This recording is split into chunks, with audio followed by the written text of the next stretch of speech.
Makan apa tak? Nasi goreng dan nasi goreng ayam chicken grill.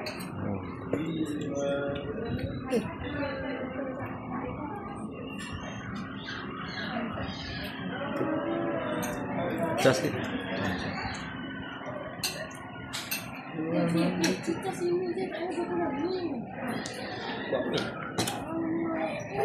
Hey, lagi tidur. Dia makan tak makan.